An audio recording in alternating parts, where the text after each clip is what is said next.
Alrighty, everyone. This week we're going to be trying. That's the 32 executable. No More Hero.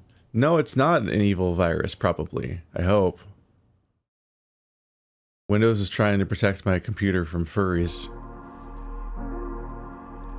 How could they do such a thing? Preference. Yeah, it's always the same preference menu. I don't know why I always check it. Like it's gonna, like I'm expecting a unique thing I should check first. It's just out of habit for every other game I play. No More Future. Welcome to No More Future. Is this your first time playing through the game? Yes. I see. Then let's get started right away, shall we? But before that, a few words of caution. The story is a work of fiction. Any resemblance to real people, places, world events, and anything else that isn't explicitly named is entirely coincidental. The story also references topics such as death, depression, suicide, or suicidal thoughts, violence, and other topics that aren't suitable for children ages 15 and below. Even if you're of age, we recommend you exercise caution if you're easily bothered by the contents described above. That language doesn't quite work in a visual novel. Take care of yourself, first and foremost. I wonder what happens if you say that you have read it before. I imagine it's just a chapter select, since that's I think that the new updates often break your save in visual novels or something. I've never actually tried to follow a visual novel that was in progress. A dimly lit room, in the midst of the fanciest hospital your family could afford. A simple bedroom, surrounded by gray walls and dusty curtains on all sides. Beyond the artificial barriers lie identical cubicles all around you. They're a bit livelier than yours, about as lively as they can be in a place like this, anyway. There are no shows to watch while you wait, no games to play, no books to read, and no one to talk to. Not even your family is allowed at this hour of the day. You can only listen to the other patients as they lament their woes to their loved ones, sobbing and crying while holding each other tight. You haven't paid attention to any of them for a while. It only makes you feel worse. You're sprawled on your bed, hidden within the discomfort of your sheets, tired and silent. Your eyes are red from all the tears, and the streaks they've left in their wake still visible, hours apart. The inside of your mouth is as dry as the voices of the nurses and doctors that seldom come visit you. You're a shipwreck, drifting off into the misty night, waiting for the waves to finally swallow you whole, however long it may take. You already know that all these treatments are meaningless, that there is no saving you from yourself. Your family trusts in the doctors that they're wasting their finances on, praying to whatever god is out there that he may listen to their plight. But you? You who lays in this bed, who endures the painful treatments, who must bear the nightmares that come haunt you every day and every night. You outgrew hope long ago. So you lay there, alone and afraid, your body frozen as if encased in ice, your mind stuck in a loop. Over and over you repeat to yourself the brutal truth you cannot run away from. You are going to die. Furry jump scare. Good evening. How are you doing today? He's got like paint splotches almost or something. Very strange colors, yellow and blue. Oh, she. A woman suddenly appears before you, almost giving you a heart attack as the sheer volume of her voice strikes you like thunder in a storm. It's not her unexpected arrival that jolts you from your dark thoughts, of course. You've gotten used to people coming and going all the time in this forsaken place. Everything fell into a monotone routine after half a year of lodging here. Okay, so we're not surprised by furry characters showing up, so this is not... It's not going to be an isekai where we're a dying person that then wakes up in furry land or something. I was bracing for exactly that. No, what startles you the most is her voice. Still so starkly different than the nurses and doctors, so upbeat, so nonchalant, with the glimmer of something more barely hidden beneath the surface. Something more barely hidden beneath the surface. There's the emphasis that actually communicates that sentence. Hardly appropriate, given the circumstances. Hello? You there? Come on, I know you aren't dead yet. The lady laughs off your reluctance to engage her in conversation with a cheerful smile. I know I'm asking for a lot here, but you can still grace me with a chat, can't you? Who are you again? After many days of relentless crying, your voice sounds raspy and coarse, almost as if you're coughing.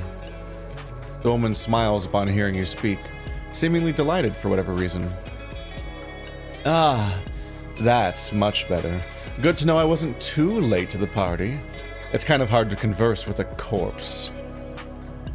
She chuckles at her grim joke for a moment while you lay in your bed, dumbfounded, shocked, and yet morbidly curious by both her strange appearance and even stranger mannerisms. Immediately you notice the lab coat she's wearing, but just like her attitude, it's markedly different from those worn by the local doctors. Her species is tougher still to guess. She most closely resembles a Siamese cat, with beige fur all over her hands and neck. But the more you look at her, the less similarities you can notice. You can't see her tail either, thanks to her coat. You wonder whether she even has one underneath that outfit. After some time spent calmly observing you, the strange lady addresses you once again. I guess I haven't introduced myself yet, huh? Sorry about that, it happens more often than I'd like. The woman extends her right hand towards you, though she likely doesn't expect you to shake it. I'm Dr. Shelley, but you can call me Mary. Mary Shelley. Okay, gotcha. I'm the head of the synthetic department over at Pandora Laboratories. Got a bunch more titles under my belt, but none quite as important as the last. Okay, so we're gonna Thanatos. We're gonna come back to life. We're probably gonna be a protogen.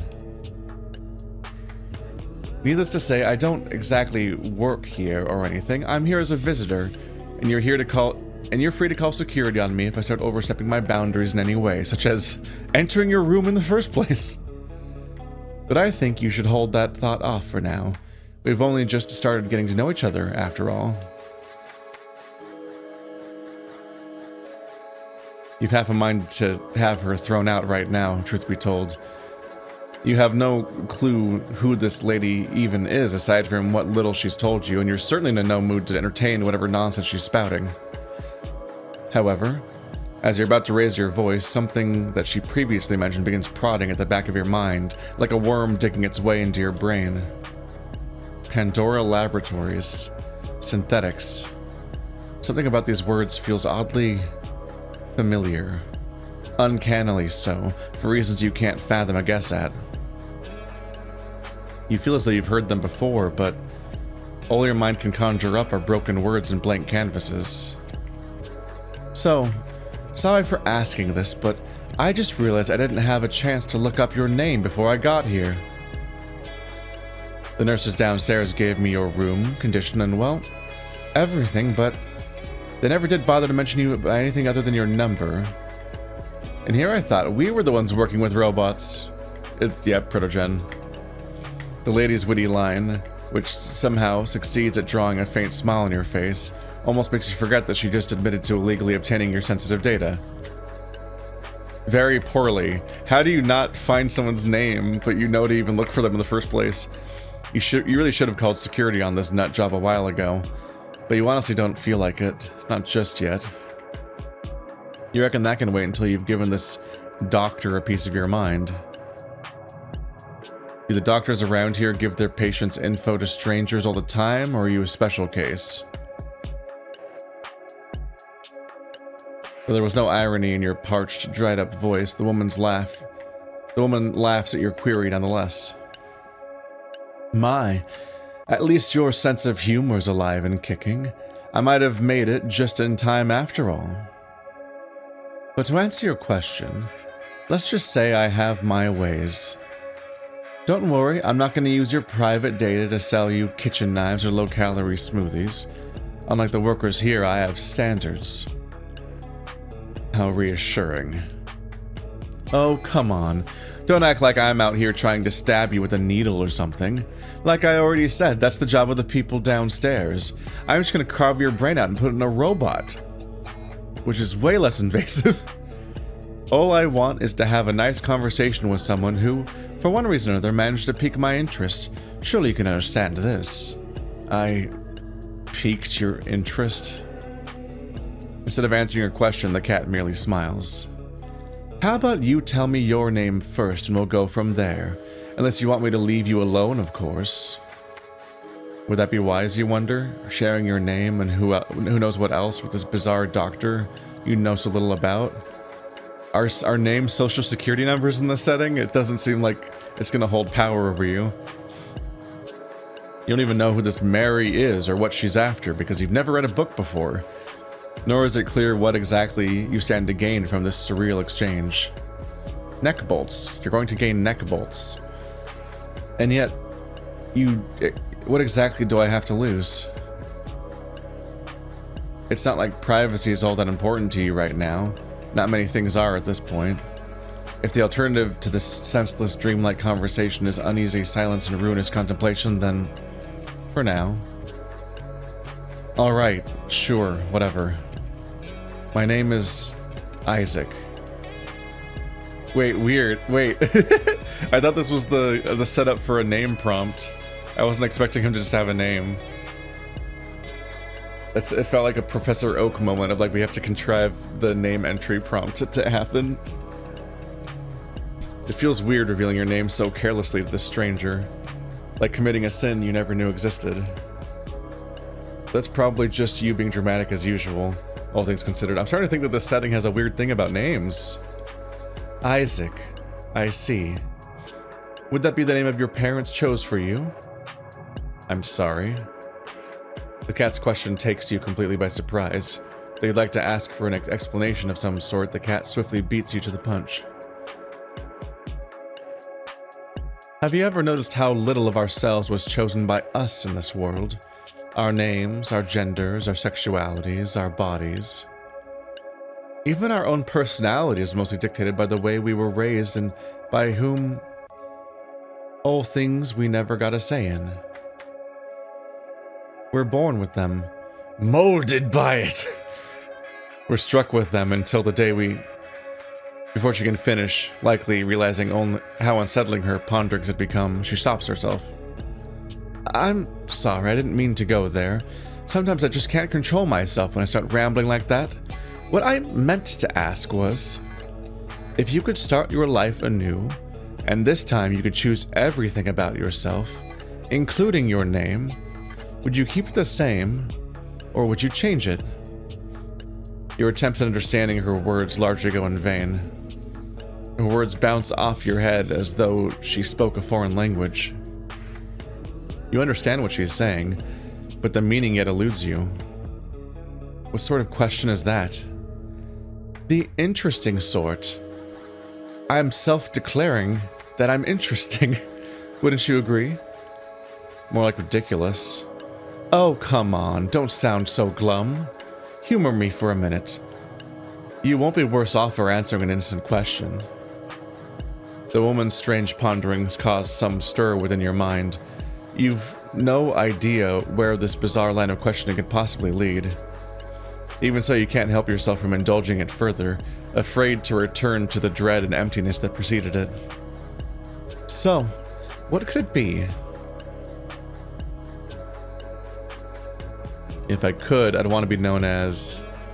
What happens if you don't type anything? Brave? Okay. That is brave, certainly. Brave, huh? Interesting.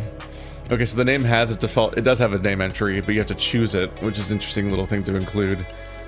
But it does still have a default name, besides the default name. Brave, huh? Interesting. Is that your online alias? A cool nickname you always wanted to have? Or maybe it's the name of your favorite character from a cartoon or TV show. I'm just kidding. Don't worry, I won't pry. Either way, names are far from the most important part of an individual. They're just there so we can assign a label to the countless faces and voices in our heads.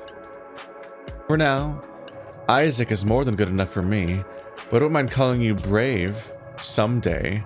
Wait, that's rude. You just asked me what I'd like to be called, and then you're gonna go back to Isaac now? Okay, time out. Huh?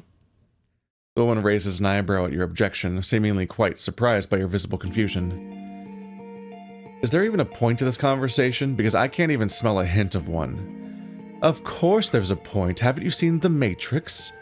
Neo was his chosen name. It's a trans allegory. And I was getting to it eventually.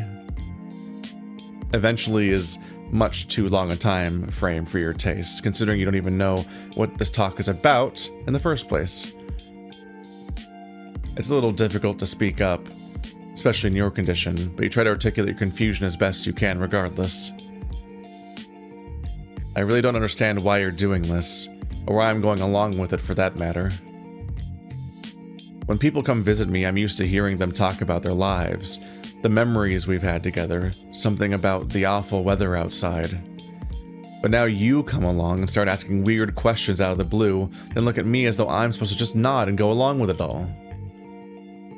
It's true that your conversation so far wasn't particularly enjoyable, but it was definitely out of the ordinary for sure, but not necessarily awful. However, given what little time you have left, you can't shake off the feeling that this discussion is an utterly pointless endeavor. Not unlike throwing buckets of water into the ocean. Then again, wouldn't that be true of all conversations you've had on this bed? I just can't see the point of doing any of this. You hear the cat exhaling a deep sigh as she rests her back on the nearby wall, a pleading expression on her face. I understand. Really. I know there's a lot going through your mind right now, and that you're not prepared for this conversation. At the same time, however, I can't really afford to slow down with you. I know you'd prefer if we introduced ourselves better first, or if I explained what I'm trying to achieve here more in detail. I have every intention to get there, trust me, but unfortunately I have some questions I need to ask first, and I can't skip out on them. Her insisting that she can't slow down with me feels weird because this is not a fast-moving conversation. Time is of the essence after all. I've got places to be, people to talk to, and plenty of work to do. I don't have much time, and truth be told. She takes another deep breath as she addresses you once again. I'm not even supposed to be here right now. Wait, what? What does she mean by that? But then, of course, while I have the luxury of being late if I want to, you unfortunately lack even that. There's no telling how much time you have left in this world, so you need to consider what you do with it wisely. We can use it to have some regular chit-chat, of course, and then we can go our separate ways having gained absolutely nothing. Or you could let me ask you a few more questions, even if they're a little off the rails, and maybe we will both come out of this a little better off than we started. I can't stress that in how much she talks about how much time is of the essence. She's making the conversation even longer without getting to the point. Textually it's supposed to be that this is moving too fast and it's like disorienting, and this person's like not. I don't think it's conveying through the pacing of the scene what the text is saying the scene is doing, and in part because they keep talking so much about asking questions. It's like when someone asks you if they can ask you a question instead of just asking you a question. What's it gonna be? A little better off? If there's anything she could possibly do to make you feel any less miserable right now. You've come this far already. Might as well see if there really is a point to all this. You've come this far already? Nothing's happened. Alright, I guess I can endure a couple more questions if that's what it takes for you to start making some sense. Excellent. Trust me, this won't take long at all. In fact, this is the very last question. Are you serious? This conversation's trying to fuck with me directly. For now, at least. The lady takes out a tablet from within her lab coat and makes it as if to write something on it. What pronouns do you use? An extremely awkward silence follows her query. Really? That's what you made such a fuss over? What do they even have to do with all this? Hey, you're the one who went off without me. If anyone's to blame for dragging this conversation out, it's you. No, it's not. That's probably a correct assessment. No, it's not! All things considered. But you don't have to worry. She gave this whole speech like, let's show you how deep the rabbit hole goes, and blah blah blah, and it's like, so is it he, him? What? But you don't have time to worry about that, as the feeling quickly picks up the pace. Look, I know it's stupid, but no matter how this conversation goes, I'll need to file a report once I get back. Company regulations require me to list your preferred pronouns somewhere in there. Something about avoiding potential lawsuits and things of the sort. How is this the last question and not the question of, like, consent or whatever, since this is clearly going to be a medical procedure you're trying to bring me in for? How could this be the last question? If you ask me, it's just a load of paperwork meant to give interns something to do, but what can you do? It's a load of paperwork to just give someone's name and pronouns a 2-second interaction that we're talking about for 20 minutes. If you really don't want to answer, I can just write, no, it's fine. Not exactly excited by the idea of sharing even more personal data with her. What? But you still have no idea what any of this is for. But if this is what it takes for the doctor to start talking, you really must know I go by, okay, he, him. Not even a second later, she's already finished typing that down on the tablet. Alright, I'll make sure to remember that too. I'll hold you to it, I guess. I got a lot more surveys. You got any more surveys you want me to fill out before you tell me what in the world we're doing here? All this invasive information where you ask my name and pronouns, the thing that you might do at the beginning of a conversation. Usually people charge money to give their private information out like this, you know? Dude, not that part. They do, don't they? Well, don't you worry about that for now. You'll be compensated for the time you're lending me more than enough, trust me. You feel as though you're meant to be reassured by that knowledge, and yet something about the way she spoke only elicited shivers down your spine. And yes, as a matter of fact, we're done with the boring part. Now we can finally get to the real meat of the discussion. Oh, great. And here I thought I wasn't going to make it past all those needless questions. Needless. The woman's gaze veered off to the side for a moment, as though genuinely remorseful. Yeah, that really took a while, huh? Might need a second draft. I apologize for all that. I don't usually take this long to get all the bureaucracy sorted out. Were it for me, we'd have skipped over it entirely. Your name? So, since we're both very much raring to go, how about I ask you a real question, huh? You said the other one was the last question!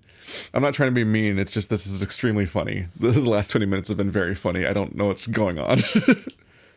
It feels like a joke that's being played on me. The woman leans over the railing of the bed, a sly smile on her lips. You can't help but feel slightly uncomfortable at her sudden nearness for some reason. Have you ever heard of synthetics? That came out of the blue. Alright. Not that out of the blue, she said that she works in with robots. That was foreshadowing. It's certainly not what you expected her to ask. Not with the excited, over-the-moon face, anyway. She said she works with robots! You thought it was funny, which required some level of understanding the joke. And just what in the world is she talking about anyway? Synthetics? Even now you haven't the faintest clue what she means. He hasn't read a book. No wonder he doesn't know who Mary Shelley is. No, not at all. Are they important or something? The feline smiles, almost laughs at your unpreparedness. Judging by the look on her face, she might have expected this kind of answer. You could say that. It's a little something I've come up with, a project I directly oversee back at the labs. We've been working on it for more than a decade now. We've only started spreading awareness of it recently. It's no wonder someone who was stuck in a hospital for half a year like you doesn't know about it.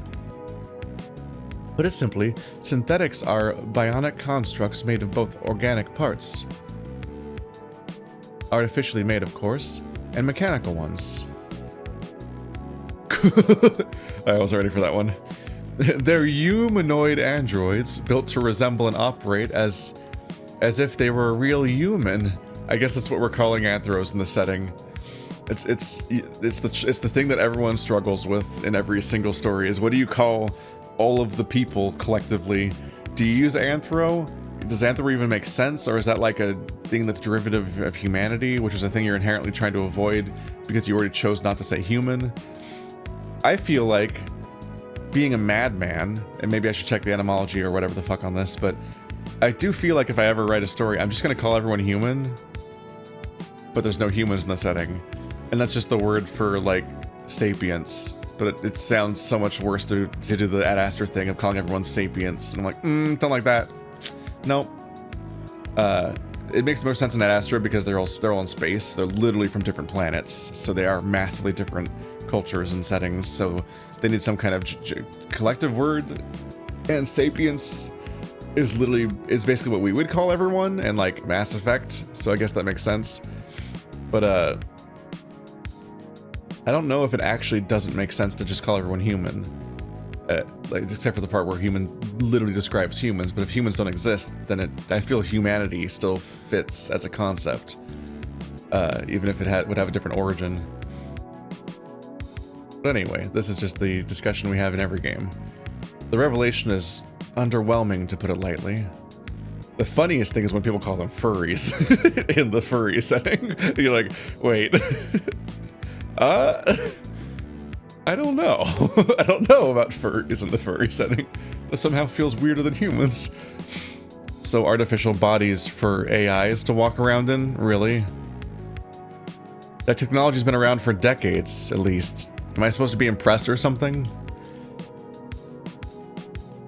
So there's been AI robots running around everywhere, but he's never encountered the word synthetics. Huh. Speaking of Mass Effect, again, she smiles. Apparently the answer is yes. It has, hasn't it? I would know. We were the ones who first came up with it, after all. You were? The woman's smile widens in response to your query, as though implying an affirmative answer. The more she looks at you like that, the more she spurs you to remember. The less you can shake off the feeling that you should know what company she's from and what she's here for. And you do. Pandora. I thought I recognized that name. You're that huge R&D company, right? The one that's always on the news for one reason or another. So you know Pandora, but not synthetics. My, I didn't know we had a fan, she jokingly says, while still brimming with pride. That would be us, yes. The ones who came up with that all the cool things you can't do without in life. Mag tech, high-end prosthetics, advanced drones and robotics, AIs. Chronos. AIs. I definitely keep reading it as owls at first because it's a sans serif. Do people say AI plural, or do they just say AI? AI. I feel like AI is plural. I'm not sure. You interrupt her in the midst of her spiel, trying to remind the strange lady of what people really know her company for. At first, the woman appears mildly irritated by the point you've raised, but that quickly changes as soon as she realizes a peculiarity with your gaze. Yup, that was our doing too. Looks like someone knows their recent history, despite prior conversation. Although you don't seem to be you don't seem anywhere near as bothered by it as most others. Interesting. You shrug, or at least try to show as much to the doctor. What difference does it make? I'm dying. It's kind of late for me to worry about this stuff. If anything, I guess it's only fitting that someone from Pandora would come talk to me on my deathbed. If I didn't already have enough reasons to believe I'm doomed, this would be the hint. The doctor, or rather the scientist, is at first taken aback by your reckless statements. However, before you know it, even she's laughing along at your morbid attempts at humor. Oh, I knew you were gonna be fun. Right as I saw you. Well, it's good that I can still liven up someone else's day. Believe me, you did way more than that. And I can't thank you enough for it. I suppose it's only fair that I try and reciprocate now, isn't it?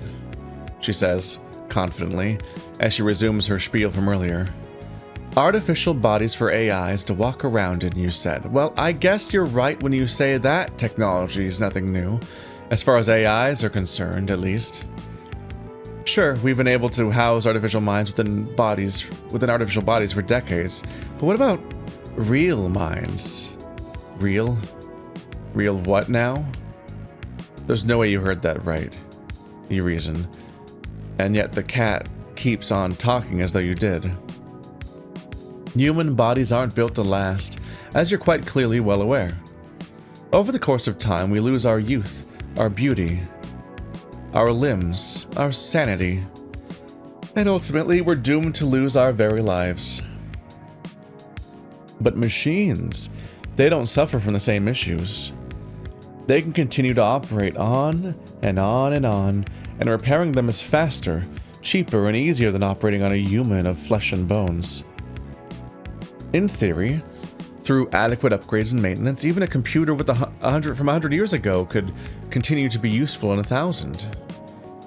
While the woman drones on, you can do nothing but stare at her, dumbfounded. Still, every bit as unsure as what's going on as you were earlier. What does that have to do with anything? What does it have to do with me? Isn't it obvious? Everything. She brashly claims, right as your confident gaze finally meets yours. What if there was a way to transfer our consciousness into a computer? What if we could just take our lives, our personalities, our memories, our identities, and place them somewhere they won't fade away in? Incidentally, I hope you've never played Soma. I've been wondering about that for the longest of times, and by the looks of it, you've been doing it too, wondering if there was a way to avoid the inevitable, to cheat death itself and live forever. No, the answer's no. The answer is that you die. But you can emulate a copy of yourself in a robot body that thinks it's you, separate from the flesh thing, but I can't believe I have to say this, but you can't put your brain in the computer program. It won't fit in the tubes. You see, that's what I'm here for. That's what this is all about. That is what synthetics are truly for. Either you're going to cut out the brain and transfer it directly into the body, which runs into some science-y problems. I don't know that cleanly, but I think that even if you can technically make that work, like more of ourselves is in parts of us other than our brain, then seems intuitive. So it's not just a clean break, but also the brain would then still just be a point of failure that would still age and die like normal. So that wouldn't save it. Or you're talking about copying you into a computer, which like has all sorts of crises, because like when computer files are moved, like you cut them or you move them, it creates a copy and then deletes the original copy. So like even within computers, you don't really move data, you transcribe it to a different part of the hard drive or to a different storage device and then delete the original when you're done. So it's not moving the way that a thing physically moves through space or has continuity. It's just a separate thing. But more importantly, even before you get to that crisis of how data works, how are you getting into the computer? You're probably doing a brain scan, like an extremely involved brain scan, like in Soma, and then recreating what you scanned. No part of that process transfers the living person over to the computer. In fact, they'll still be alive afterwards, separate from the computer. So that's upsetting. So it's really, it's a kind of a cruel thing to say to someone who's dying. that you're gonna save them from their fate, because then they're gonna do the brain scan, and just like the guy in Soma, he's just gonna still be there afterwards, not in the robot body. That is what synthetics are truly for. Well, that escalated quickly. No, it didn't. It didn't, though. A faint chuckle escapes your lips as you try to process all the woman has shared with you so far. Right. And of curiosity, how much alcohol did you drink on the way here? The cat evades your sudden jab with the finesse of a cheetah. Huh, that's a cool question. I'd say about half a cup worth of vodka mixed with a little bit of lemon juice and garlic chips. Yeah, that sounds about... Wait, garlic chips? Hey, don't judge my tastes. I'll have you know I perfected my secret brew over many decades of experimentation. How old is she? I don't know how to judge the ages of furries to begin with, but then that's a question of whether... Like, the looming question in this whole thing is whether or not she's synthetic. Garlic chips. Like, potato chips that are garlic flavored? Or shredded garlic? I don't know. I guess diced garlic, like little floating pieces of garlic. I like garlic. I don't know if I would try it in vodka. Sounds like a lot of time for trial and error. Mostly error, given her description. All of a sudden, you wish the two of you were just a little bit further apart from each other. Either way, this is hardly relevant information right now. Yeah, well, as fun as this conversation has been so far, I can't help but feel that, you know, you're kinda insane. A fun kind, but insane nonetheless. I do have to give credit for some level of subversion in that, such a huge percentage of furry visual novels feature you wounded in a bed at the opening, and then somebody at your bedside talking to you that probably rescued you or something. It's usually a big wolf man that personally rescued you and is nursing you back to health, because that's the gay fantasy of werewolves.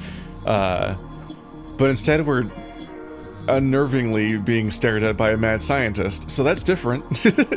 That's different way to take on the waking up wounded in bed. The fun kind, but insane nonetheless. The real trick was before you depart, having you wake up dead.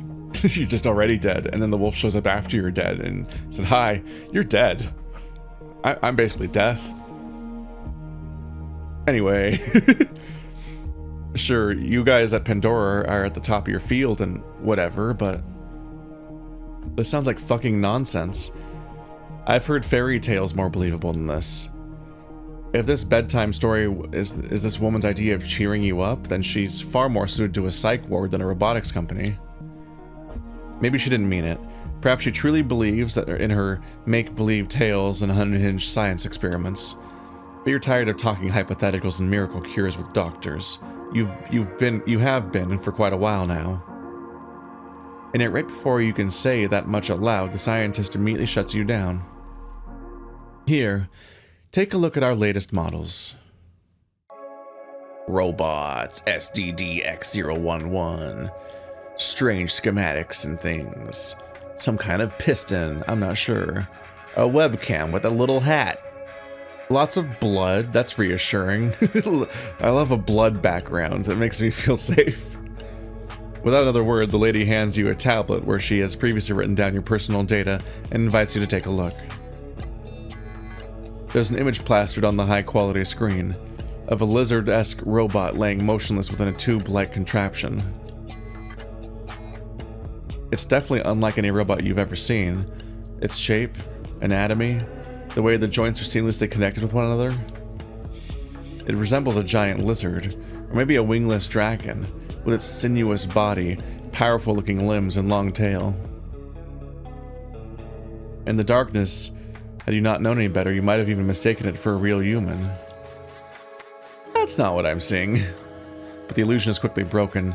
The robot has no eyes, but a large visor that doesn't let you see beyond its cold, black exterior. You've never seen anything quite like this, not even faintly. It's hard to say you've never seen anything faintly like this when you just said you thought it was a human. At the very least, it doesn't seem like the doctor's lying about the android's existence. They were called synths, how dare you?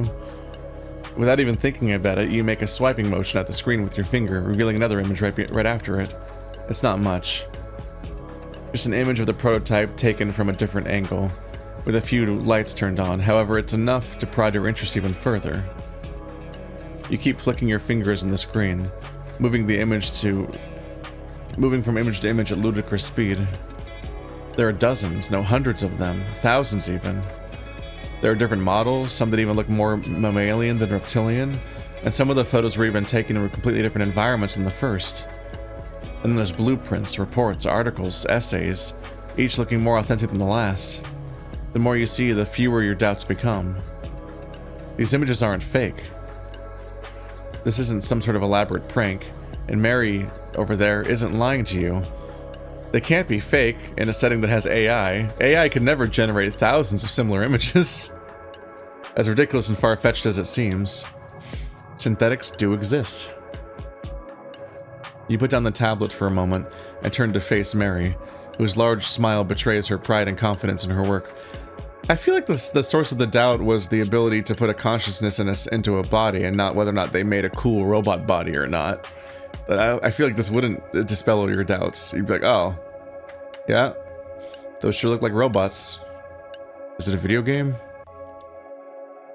You wonder how long she's been looking at you like that while you peruse the tablet.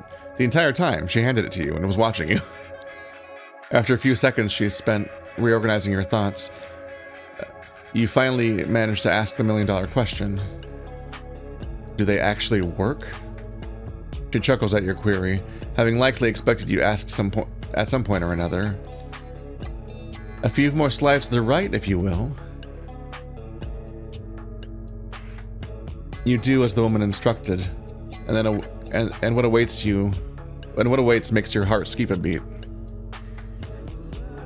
A video of one of those machines walking around on its hind legs, ordering coffee from a vending machine seemingly without a care in the world. We've reached the oh no, I forgot the name of the electronics college or whatever that has the funny the scary cop dog. Then they call it something institute. Fuck.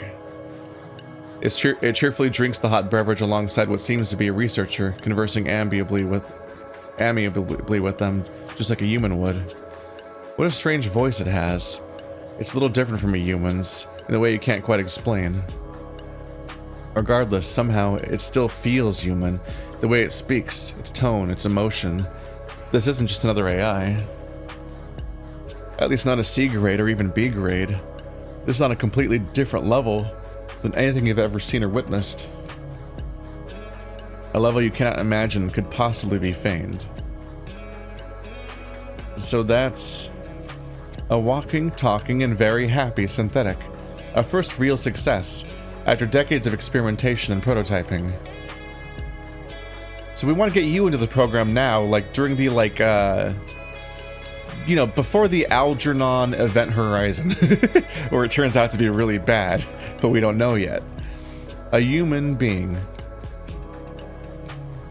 Extracted and reinserted into a machine. A person that will not die. An identity that will not fade. And will just keep on living.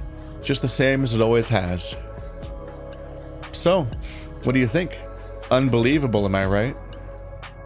Unbelievable indeed. And it's right there in front of your eyes. A dream. A vision taken shape and form. Although you lack all the pieces of the puzzle, you start to feel the faint light of hope shining within your mind once more. And yet the pragmatic side of your brain still isn't fully convinced. It laughs and scoffs at what it sees, ever so reluctant to relinquish the fear and despair that it now knows so dearly. Do you want to stuff me inside one of those shiny walking computers? Well, you seem to catch on to things very quickly. Ma'am,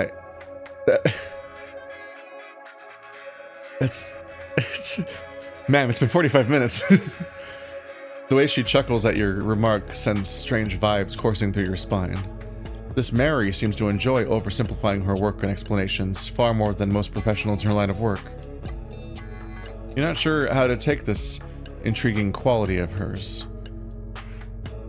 Why? What do you have to gain? Lots and lots of valuable data, of course. Like I said, we are still testing this technology, and we're quite interested to see what effects your new living quarters will have on your new life. Among other things. So she says, and yet your suspicions only grow.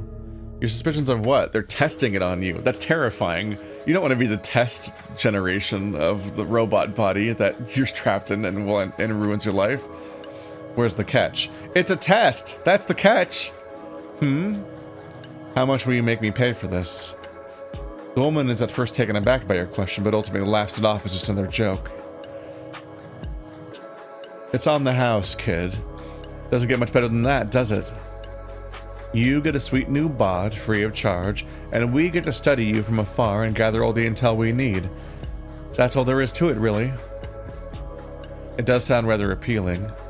Indeed, an offer you'd be hard-pressed to refuse. But that can't be all. There's no way something as revolutionary, as world-changing, as life-saving as this would require so little sacrifice on your end. The sacrifice is your entire body. And probably your life, because I don't think you survived this process. Your intuition keeps insisting that this doctor still has a few baits hidden in the murky waters of her proposition. Is that all? Mary pauses, uncertain. Sorry? I said, is that really all? You spot Mary biting the corner of her lip, failing to conceal the doubt that has overtaken her. You properly settle yourself on the bed to better meet her gaze. From this angle, not even she can hide away the doubt that has seeped into her very eyes. It's not, is it? What else aren't you telling me? The cat sighs, in a vain attempt to make the stress vanish from her face. She probably thought it was worth a shot. She can't bring herself to look you in the eyes as she finally answers your relentless inquiry. Yeah, no, you're right. There is a catch. She hesitates to elaborate. You can only wait, silent but restless as she ponders how best to explain herself. We don't know if it works. Huh? We aren't sure if the transition, as we call it, works as intended. Or at all, for that matter. Yeah, okay, we caught up with the problem. The transporter problem by way of AI. What? No, you can't be serious. You showed me that video. That robot, synthetic, whatever it is. They were talking, moving, behaving exactly like a real person. But are they a real person? Or just a highly advanced AI mimicking a real person? No, believing they were a real person. Of that, we're still in the dark. That's ridiculous. How can you not know whether it actually works or not? Well, there's like 500 philosophical concepts to apply. What's the whole point of this technology if you can't be sure if the real person is there or not? The tone of your voice is steadily rising, earning a few stares from the people and cubicles around you. You can barely feel their judging stares on your frail and meekly body, invested in this conversation as you are. It's not so simple. The process we're using to transfer people's consciousness into the machine, the transition, it's completely unlike humanity's ever conceived. I find it on the nose that they have you choose your pronouns and then they specifically call it. So they do the Matrix allegory stuff of being like, oh, what's your real name though, if you could choose, and then you choose your pronouns, and then the process of changing to your body is called the transition. Uh-huh. Mary Shelley? Listen, sci-fi doesn't have to be subtle. I watch Black Mirror. Like, a lot. I get it. But someone would be like, I don't understand you. I think you're stretching. I'm like, what? This can't be. It's not a stretch. If it's not on purpose, it'd be like a weird mistake at that point. And possibly hard to explain, too. Hell, not even I know all the details, and I'm in charge of the whole thing. That's not reassuring. I know you probably think we're stuffing people into these androids, but the truth is we aren't. Not even their brains. Okay, yeah, so it's just not them. Even if they could survive in there, in time, they would rot as well. All organic matter decays eventually. It'd just be prolonging the inevitable. And that's not what we set out to do. The only thing we're trying to transfer from a human into synthetic is their consciousness, their ego, their humanity, their soul. Something that could, theoretically, survive the death of its host. Theoretically survive the death of its host.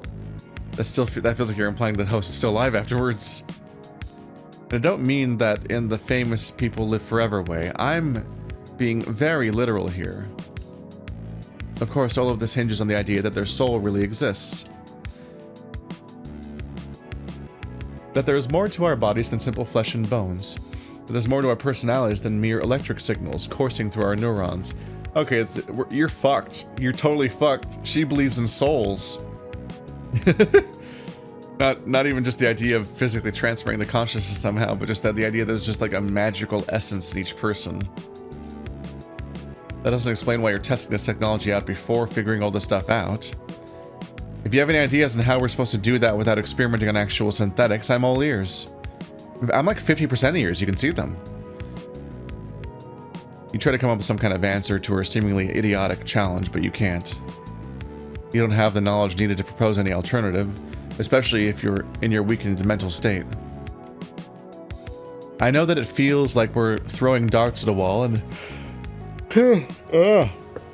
when I read too long, I breathe wrong eventually, and then I start yawning, even though I'm fresh on caffeine in the middle of the day. It's noon right now. I know that it feels like we're throwing darts at a wall and hoping that they stick the landing, and that those darts are literally actual people. But science isn't just about theorizing and coming up with cool explanations that sound all good and nice as long as they're in your head. Sometimes you have to take risks with other people. Be bold, make sacrifices of human lives. Except you're asking that sacrifice of me. I'm not asking anything of you. I'm just presenting you an opportunity, a choice, a question, you might say, and ask. Every other synthetic that's alive today, or who they were before the transition if you want to be stingy about it, knew the risks, and now you know them as well. I know that it's not safe, that it's not proven, that it's not a perfect answer to your problem, but the only way to get to the point... blah, blah, blah. The only way to get to the point where it will be safe, proven and certain, is through live experimentation of willing candidates. That's why we collect all the data post-transition, to try and figure out this riddle out, to answer one of life's greatest questions. Whether human souls truly exist or not. The existence of human souls. Now that's something you never expected a corporation to research. Not even to an end as wacky as this. The wacky concept of trying not to die. It's one of those questions you always wanted an answer to, but never thought you'd actually be able to answer. You ask yourself what you think the answer is. Almost as if on reflex. But the cold shivers down your spine and your rapidly quickening heartbeat soon convince you to cease. You try to silence the malicious feeling, hoping that you can simply forget it as though it never existed. All in vain.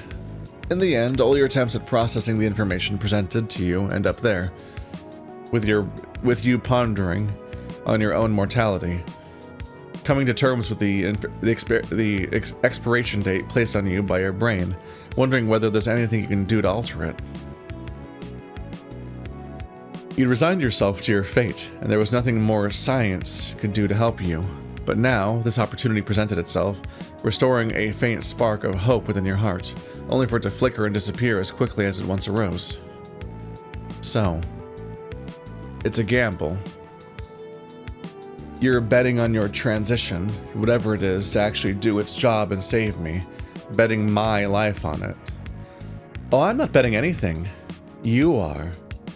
That's not... It's fine. It's fine. I'm not gonna...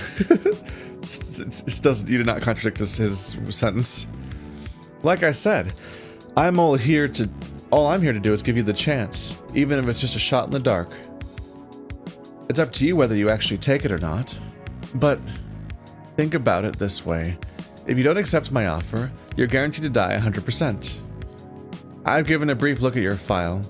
You had good reason to look as gloomy as you did before I first saw you. You know what lies ahead better than I do. It's not going to be pretty. But if you accept my offer, who knows what might happen? Maybe you'll still die, and nothing will have changed. Or maybe, just maybe, you become one of the first humans to ever cheat death itself. You don't want to think, you don't know what to think anymore. You feel your heartbeat increasing with every passing moment as you consider the woman's words.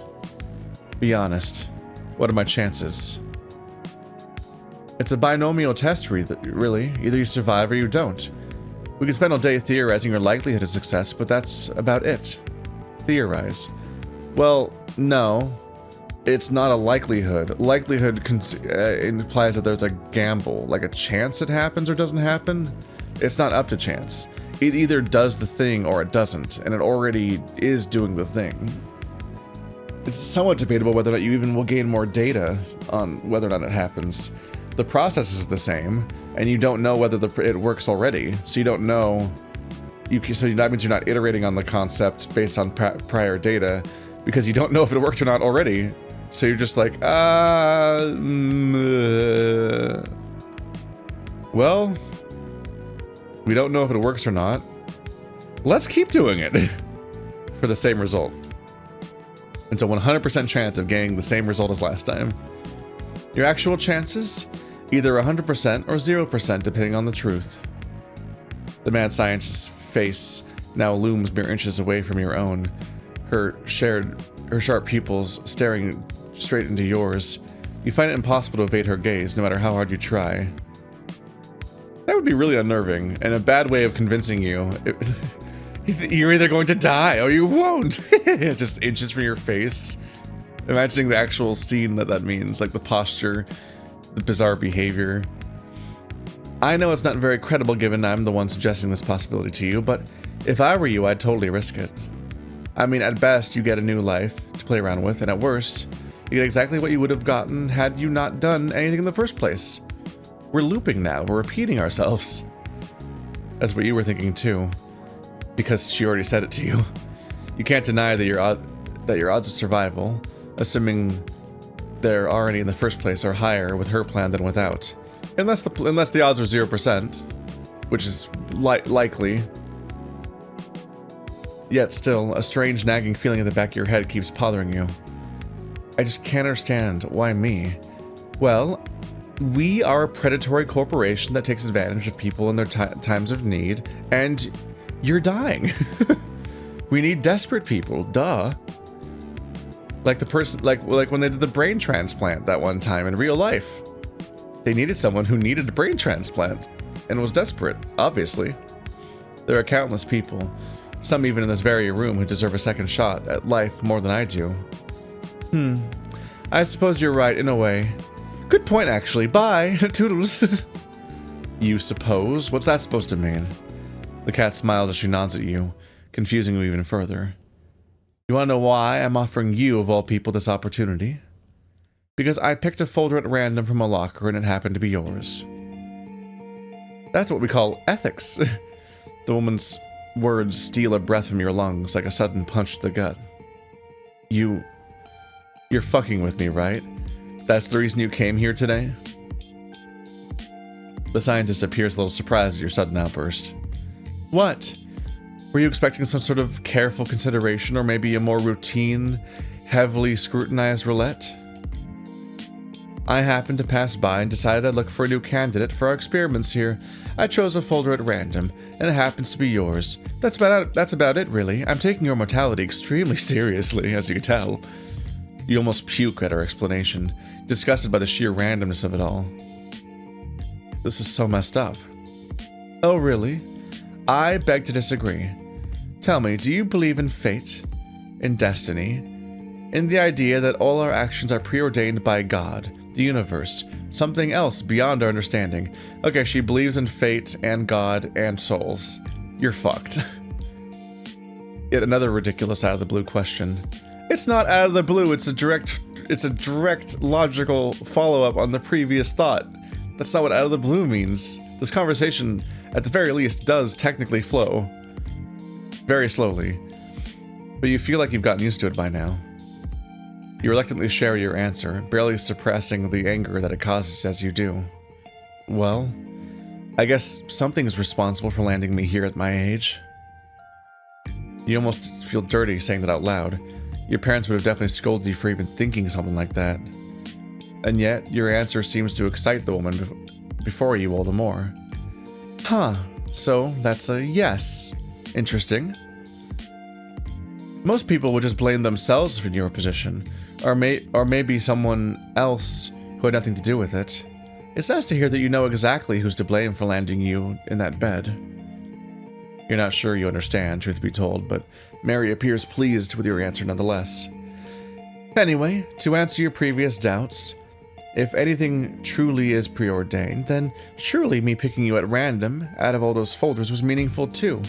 If you weren't chosen by me, then maybe you were chosen by the universe or something like that. I don't think it's that simple. Maybe it isn't, but that's not the point. Destiny or not, you have a once-in-a-lifetime opportunity before you. Quite literally, if I might add. Only you can choose whether to take it or not. Although if you shoot me down, I'm just gonna walk over there and ask that guy. Just keep it going. Just make the train. I'm coming home with a soul today. But why me? Don't do this to me. We just did this whole conversation. Why do I get this opportunity, not someone else? Isaac. Buddy. Pal. You're just resetting the conversation now. You'd probably be shouting at the top of your lungs now if only your throat could afford that. Instead, you just whisper harshly at the lady, your words half dying before even leaving your mouth. Why me and not a child who suffers the same condition? Some probably have it worse than I do. I know some probably have it worse than you do. You already said that. Mary stands motionless by the side of your bed, once more incapable of meeting your gaze. Not even her cold facade can hide the pain and discomfort she feels as she listens to your heavy, heartfelt words. Why does repeating things change her reaction? If children are a no-go, there's still countless people who've done more to earn this than I did. People would have dedicated their lives to saving others, to help those in need, who've got something bigger than them worth living for, who've deserved a second chance time and time again. And yet, they're all going to die all the same. Death will claim their lives despite their achievements and dreams, just as it will yours. Only now do I realize the sheer insanity of it all, of dreaming, of hoping, of living, all for what? For it all to end just like that, without so much of a warning? I mean, one, the warning is the terminal illness that you need to have in order for this to be an option in the first place. So it's not without warning. Everybody that's a candidate here has a slow terminal illness that allows them to be somebody that can be found in a hospital. But also, you're only just now contemplating the unfairness of death after what are probably months of lying in a hospital bed with a terminal illness at a young age? That's like the first thought after the part where you're in denial or something, or panicking. That's got to be a week 1 morning at best, right? You recall your dearest friend whom you haven't spoken to ever since resigning yourself to your fate. Your younger cousin who has dreamed of being an astronaut and going into space ever since he was old enough to speak. His parents, your relatives, who've always tried to rein him in because it was never going to work out. I don't think you need to specify that your cousin's parents are your relatives. Your other uncle and aunt, who've taught you ever since you were little to do good and be nice to others so that God may smile upon you. Your mother, who only half a year ago was yelling at you to get your act together and start thinking of the future. All the things you were promised, the foundations you spent your life so far building, step by step, brick by brick, in anticipation of what's to come. Only now do you realize how pointless it all was, when all it took was one odd turn of the wind to make everything crumble into dust. Life is so fucking unfair. You cry your heart out like never before, so much so that it physically hurts. Every tear that comes streaming down your cheeks hurts like burning oil. You gasp for air like a newborn, slowly, continuously, painfully. You probably look like a maniac right now, finally befitting the madhouse that surrounds you, but you don't care.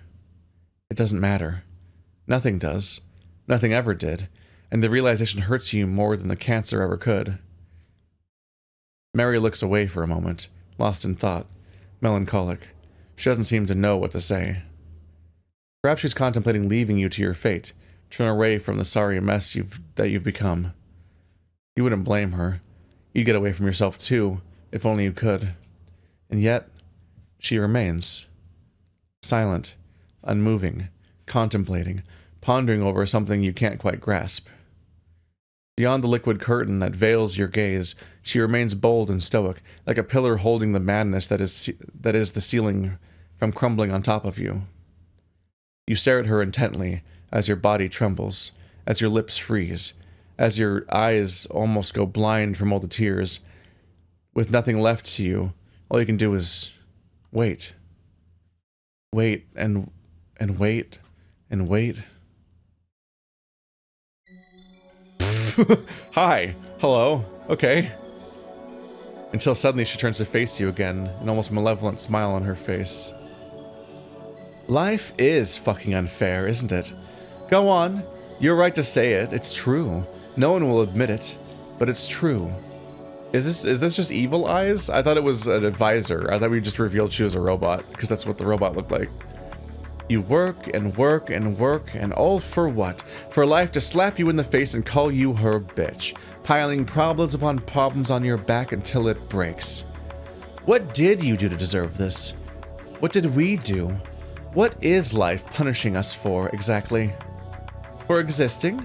For daring to try and live at all costs, against all odds? Doesn't it make you mad? Doesn't it make your blood boil?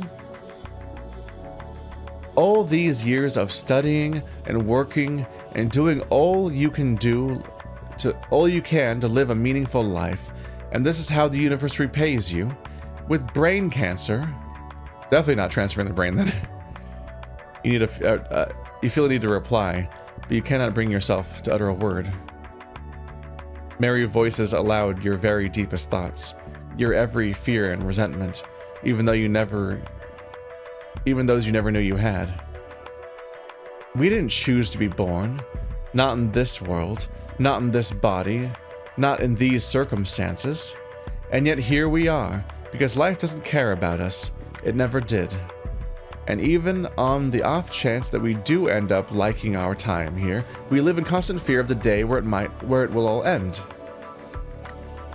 Such a miserable existence, spent fearful and cowering before the whims of fate. Don't you find it unacceptable? Don't you long for agency, like I do? For the power to choose your own life, to choose what you wish to do, without fear of senseless constraints like gender or age, for the power to decide if and when it all ends. People around you raise their heads, wondering what all the commotion's about. You can hardly notice them now, fully enamored with her spiel as you are. All your sadness, all your regrets, all your despair, they all lie before you in their graceless glory, taunting you with their unbridled power. And the cat is right. They do make you mad. You know what I want to do? I want to shove my big furry fist up life's ass. Show the whole world you don't have to bow to it anymore. You don't have to play by its rules if we don't want to. And I know you want the same thing.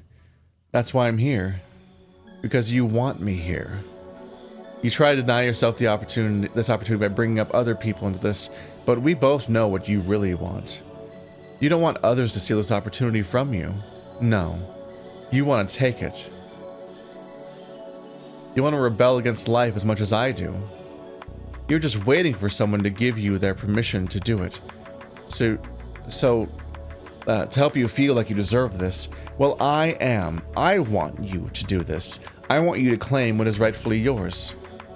He frantically reaches for your hand, grasping it tightly as she can with her own.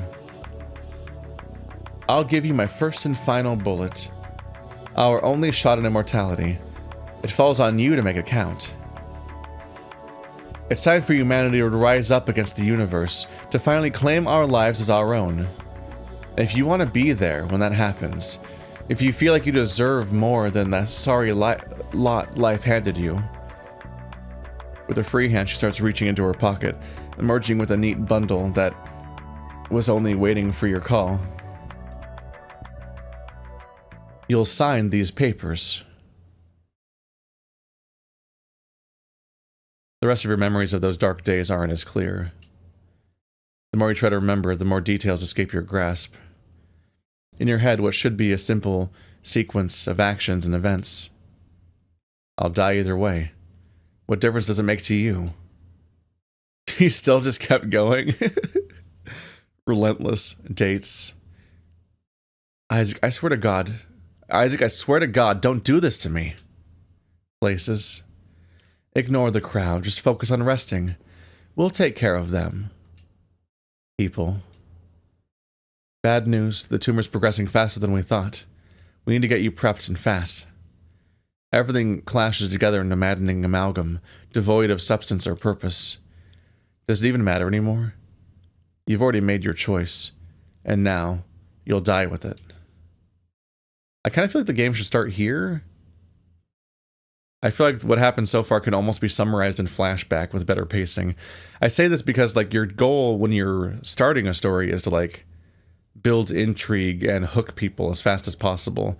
And so a repetitive looping conversation is probably not the best start, especially when it's mostly laying the groundwork that people would intuitively pick up immediately when they start the story. Like, oh, the premise is that the person's dying, so they're going to have a second chance of life via synthetic body.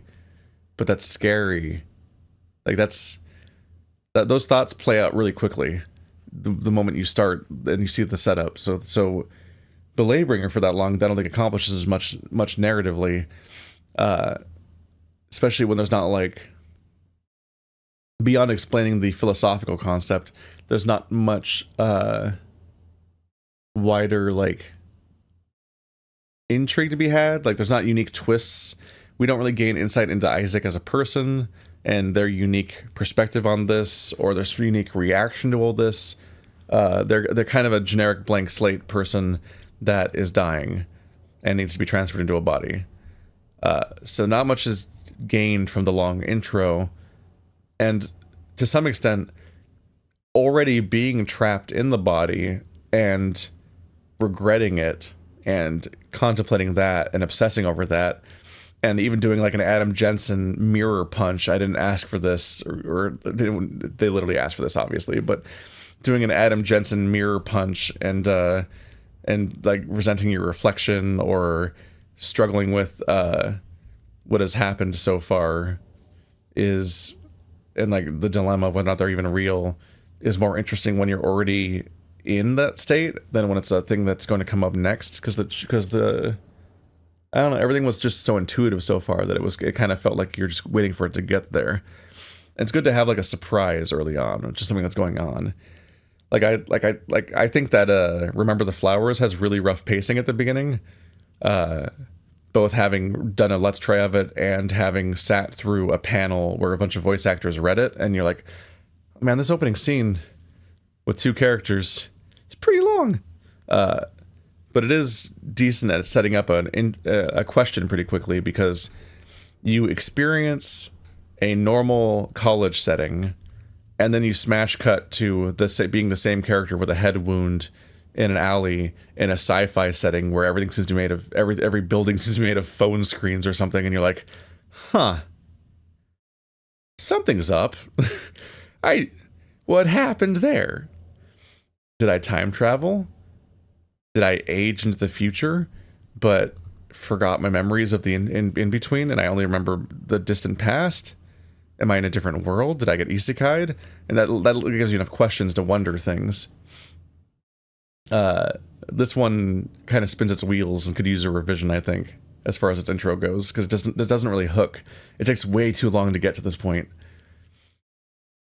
There is more you recall, though. One perfect photo of your last moments, forever imprinted onto your very soul. Its details crystal clear even now.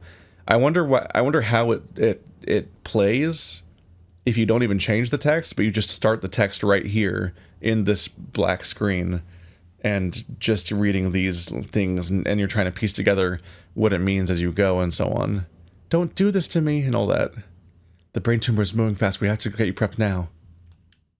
And then you just wake up as a mech. That'd be kind of wild. You recall a dark room hidden far beneath the earth. I know it's I'm not doing these things comparatively to disparage things. It's more like it's comparative as in like writing advice. And I'm thinking about this a lot because I'm literally gonna go back to writing fiction the moment I finish this episode, because I'm trying to figure it out myself, and it's hard and it takes forever. But I think about it's noteworthy that Before You Depart is a story about a dead person and dealing with terminal illness and so on. And by now, we would be 50% through the story. Because if I remember correctly, that entire Let's Try was like 2 hours long. Or 2.5 hours long. And now we're like an hour and 15 minutes. So like, and that they featured side tangents and rambling too. So that's not just me doing that by talking. That entire story and its entire arc and it's everything that it did, while being admittedly a short story, it did it all in those 2 hours. And so like the pacing is worth looking at there, because like that game had such a hook because it opened with an intriguing immediate premise, looking at your own body from the outside, and then built from there, but also just kept moving, and it did what it wanted to do in 2 hours. And more stories could potentially benefit from being shorter in general, because furry visual novels are very long on average. But I think that the advice I would give almost every furry visual novel I've played is you've got to work on that intro. That intro needs to move, because they so often struggle to move. And it's noteworthy that Cetus, the writer of Before You Depart, also wrote a mech story. Ico, I think it's called, Machina Lutris, yeah.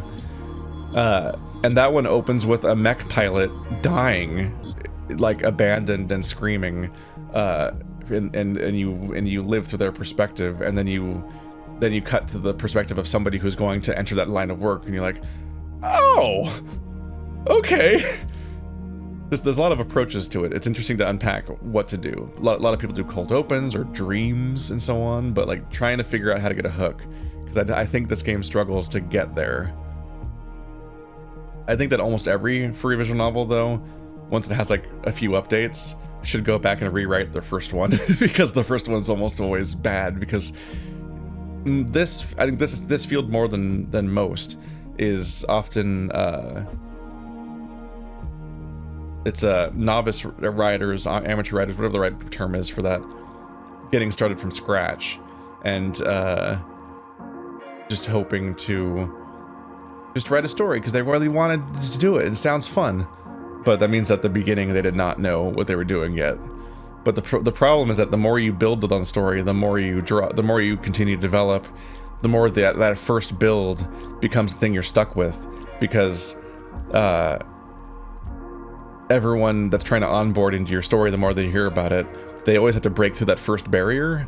And so if that first build, if that first chapter isn't enough of a hook, then that's a filter that makes people drop it and then never get to see the other writing.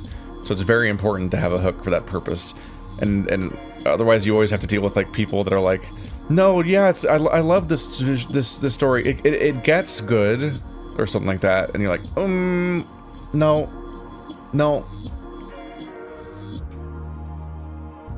You recall a dark room hidden far beneath the earth. You recall many faces staring down at you from windows all around, either working on computers or merely watching as you draw your last breaths. You recall a deep mist, cold and damp, stalking in the corners of the room, sometimes even seeping through the glass you were looking through to tickle your skin and chill the blood in your veins. Well, perhaps that was simply your vision starting to fail you. You were in a laboratory after all, not a haunted mansion. And yet, in those final decisive moments, recognizing truth from falsehood, recognizing truth from falsehood had become quite a challenge. as though reality had lost its touch on you somehow, replaced by something else. Or perhaps you were simply going insane. Well, you had a brain tumor that was advancing, so that's probably what it was. The cold was quickly becoming unbearable. You feel as though you were walking through a blizzard in the nude. You would have probably laughed at that silly mental image had you still been capable of it. Despite the temperature inside, the inside of your throat was coarser than a desert. You weren't going to last long. It was painfully obvious by now. You could lose consciousness for the final time at any point, for any reason, and each time you realized it, you felt the inexorable moment inching closer and closer. This raises an interesting dilemma. I wonder if it follows up on that. You have a brain tumor. Like, in the previous idea of ripping your brain out and putting it in a robot, like that concept, there'd be the question of, like, your brain will still die though, right? And then you have a brain tumor, so like that definitely doesn't work here. But what happens when you scan and emulate the consciousness of somebody with a brain tumor? That's tragic, right? Because it's like emulating and somaing a dementia patient. They're not gonna not have dementia on the other end. That's upsetting. It's like if they're losing their mind as the brain tumor advances, that isn't it too late then? Which is an interesting dilemma to explore, although a nightmare for your protagonist if you're to write a full-size story from. But like that's a tragic idea, is that you transfer your mind consciousness and then whoops, you successfully emulated a brain tumor patient. Distractions, distractions, distractions. You needed to find some distractions. You reached forward with your finger, as much as your body would allow, and touched the thin but sturdy glass that now separated you from the tenebrous room around you. It was remarkably warm to the touch for some reason. You felt the urge to leap forward and hug that glass with everything you had, wrapping every limb at your disposal around it as tightly as you could. It'd be very hard to go around glass that is a doming thing that's concave. But after a long struggle that almost drained you of what little energy you had left, you were forced to settle with just your finger. How pathetic. And how ironic, too. Only now did you realize the absurdity of your decisions. You traded your bed in the hospital for a coffin in a laboratory. You couldn't help but chuckle at the thought, as much as your body allowed you to anyway. In truth, it was more of a deep, raucous cough than anything else. A more painful kind of exertion than you care to admit. As you tried to recuperate from that coughing fit, you spotted a friendly face peering down from you beyond the glass. She never left your side that day, and she'd made a promise not to do so, even now. Someone's in a good mood. That's good. They do say laughter is the best medicine. I would know. I take the piss out of my friends all the time, and look at me now. As healthy as an apple. In spite of how nonchalant she tried to appear, you could feel a certain nervousness thinly veiled beneath the feline's voice. A nervousness that she was trying as hard as she could to keep buried deep within her. Somehow she knew that you could tell. Her smile became fainter as she sat down next to your capsule and rested an open palm right on top of your finger. Well, this is it. A couple more minutes of waiting. Then it's all or nothing. How do you feel, kid? You made as if to answer, but you were too weak to even mutter the simplest of words. In the end, no matter how hard you tried, your hushed replies couldn't pierce the transparent wall that stood before you. Noticing your struggle, the doctor laughed awkwardly as she peered into your sickly eyes, just a few steps away from total oblivion. Right. Scared, huh? I get that. Can't say I blame you. I'd be freaking out too, were I in there with you right now. Her smile darkened somewhat, as if pondering on the eventuality that all this might indeed have been in vain. But it only lasted for a second. When she turned to face you once more, Her face was as confident as ever, perhaps even more than it had ever been. I'll tell you what I told all the others. You're going to get through this. I know you will. You're going to win this battle. For all of us. And I'll be here waiting for your triumphant return from the dead. Her tone was firm but fond. And her every word beamed with an immeasurable degree of pride and confidence. In a way, she almost felt like family in that moment. Like the mother or father you so desperately wished were by your side. Oh, and you can bet we're throwing a party once you wake up, too. There's gonna be cake, soda, maybe a little alcohol, and all those weird party games for nerds that I cannot understand for the life of me. Your treat, right? She couldn't help but laugh at her own remark, how stupid it was. In your mind, you smiled and laughed alongside her. If nothing else, it was a nice thought to go to sleep on. Best not ditch your own party, brave. Know what I mean? You nodded as best as you could. You weren't going to miss that party, of that you were sure. And if you were truly doomed not to attend, you'd still give death an ass-kicking for the ages trying to get there. The feline's ears perked up as she heard something you couldn't quite make out. She looked into the balcony up top, where her colleagues and assistants were preparing the machines for the procedure, and gave them a thumbs up. Then she turned to face you, one last time as she got up from her improvised seat on your tube. Right, better get going now. It's almost time. I'll see you on this side, kid. Don't keep me waiting too long. She makes as if to go, only to stop herself at the last moment. Gently, reassuringly, she smiles at you once again. One last thing. One I never told anyone else. One I saved just for you. I believe in you. I always will. All of a sudden, something started tickling your nose, like a feather brushing right under your nostrils, while a gentle smell of honey and sugar began to overtake you from within. You felt your hand, now devoid of all strength, fall limp on your chest as your eyes rolled upwards and your eyebrows shut tight. Your eyebrows shut tight? That's not the right word. That's not what those do. Uh-oh.